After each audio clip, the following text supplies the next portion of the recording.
ซึ่งทางด้านองค์การพัฒนาและบริการตัวเมืองแขวงอุดมไซได้จัดกล่องประชุมสรุปการเคลื่อนไหวจัดตั้งปฏิบัติเวียกงานประจำปี 2025 และวางทิศทางแผนการปี 2026กล่องประชุมจัดขึ้นในวันที่23 กุมภาพันธ์มานี้โดยการเป็นประธานของฐานสุดใจสุดแสงเดือนหัวหน้าองค์การพัฒนาและบริหารตัวเมืองไซมีต่างหน้าแขนงการเกี่ยวข้ององค์การปกครองบ้านและพนักงานภายในเข้าร่วมกล่องประชุมเพื่อยกให้เห็นด้านดีผลงานด้านอ่อนข้อคงข้างบางบทเรียนที่ถอดถอนได้และพร้อมกันปรึกษาหารือในการกำหนดทิศทางแผนการเคลื่อนไหวจัดตั้งปฏิบัติเวียกงานในต่อหน้าซึ่งระยะ1 ปีผ่านมาสามารถจัดตั้งปฏิบัติเวียกงานวีซ่าซัพพอร์ตมีผลสำเร็จในหลายด้านเป็นต้น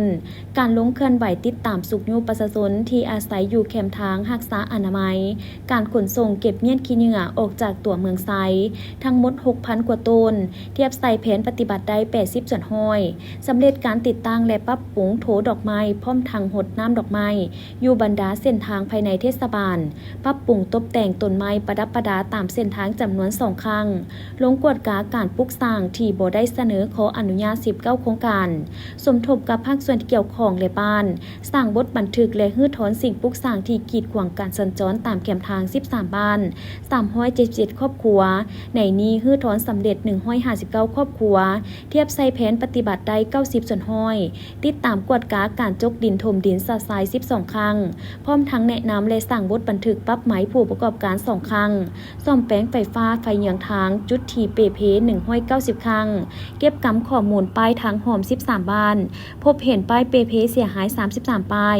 สำเร็จการบูรณะซ่อมแปลงเส้นทางห้องระบายน้ำการติดตั้งกล้องวงจรกวดกาและปรับปรุงการขายเครื่องอยู่ตามแคมทางพร้อมทั้งแนะนำและกำหนดจุดขายเครื่องให้แม่ค้าเช้าขายส่วนเวียกการโครงการแม้สามารถจัดตั้งปฏิบัติสำเร็จ8โครงการเท่ากับ100ส่วนห้อยของแผนการปีโดยเฉพาะแมนโครงการปรับปรุงเส้นทางขัวห้องระบายน้ำประดับประดาตัวเมืองซ่อมแปลงป้ายจราจรไฟเยืองทางและการปกปักรักษาสภาพแวดล้อมเพื่อต้อนรับกองประชุมใหญ่ของแขวงโอกาสดังกล่าวผู้เข้าร่วมได้มีคำคิดคำเห็นแลกเปลี่ยนบทเรียนต่อกับการจัดตั้งปฏิบัติเวียกงานขององค์การพัฒนาและบริการตัวเมืองในต่อหน้า